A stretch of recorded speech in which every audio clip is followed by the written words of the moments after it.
when you eat a fruit, at the end of when you eat the fruit, what do you get to? You get to the seed.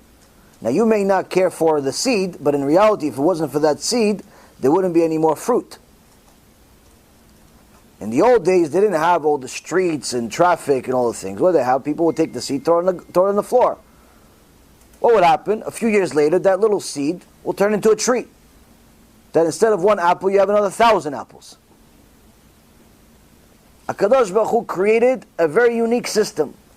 Now, to make sure that the seed doesn't go and get wasted, what does HaKadosh Baruch Hu do every time with every seed? Around the seed, He builds it a shell. The hardest part of the fruit, the part that you don't eat, He builds a shell to protect the seed. Why? Because if the seed was soft, you'd eat the seed also. But Kadosh Baruch Hu wanted to ensure the reproduction of this fruit, so He puts a shell on it, something that's not really tasty. So you throw out that cork of the apple, you throw out that part of the different fruit that you have, you throw it somewhere. So as it decomposes, the seed is freed, and Be'ezrat Hashem, a new tree arrives. Shtabach Shemo La'ad. I one time had a chidush about how HaKadosh Baruch Hu taught us Musar by a simple fruit. Where you see a fruit, it's very unique. Every fruit, doesn't matter whether it's a apple or it's a watermelon or anything else. Now the most beautiful way to see the whole fruit is if you cut it in half. You cut it in half, you see the whole fruit. You see the outer part, which is the klipa. Then you have the body of the fruit itself, the peel, then the body of the fruit. Then you see the shell that's guarding the seed, but also separating the seed from the rest of the fruit. And then you see the seed. And if you go on my site, you have a few clips about this, or you go on the internet, you see, or you just go home, cut a fruit in half.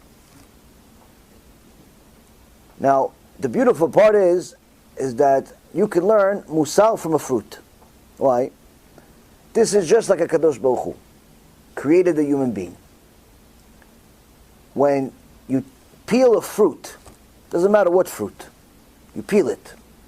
If you're going to eat it, good. But if you don't eat it, after a little while, what happens? It turns brown.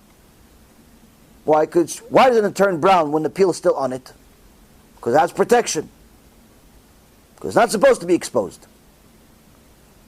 A human being, when it has clothes on, no one knows all of his flaws. No one knows all of her flaws. Women, when are they most beautiful? When they're most modest. So now, when you have the peel on, when you have the clothes on, you're the most beautiful. Once you start taking off the clothes, you're not adding beauty. You're decreasing beauty. In fact, you start decaying in the eyes of people. Women, for some reason, think that if they have less clothes on, they look more beautiful. In reality, you ask any normal man that's not just full of tavot, you ask him, who do you want to marry? This woman that walks around like she's a behemoth with no clothes on, or a woman that looks like a princess that has a gown on? Who do you want to marry? Who do you want to have bear your kids?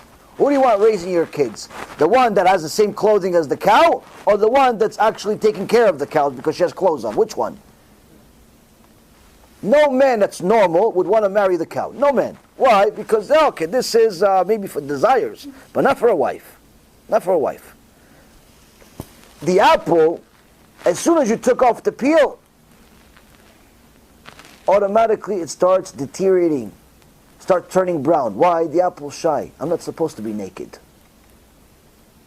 A woman, if she's normal, as soon as she starts uncovering herself, she'll be shy, embarrassed. Why? You're not supposed to be this way. You're not a dolphin. Now, HaKadosh Baruch Hu says, listen, you have a body. That body is the cover for your neshama. That's the seed. That's the seed, Rabotai.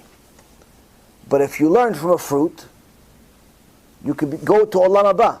If you ignore the fruit, you go to a different section.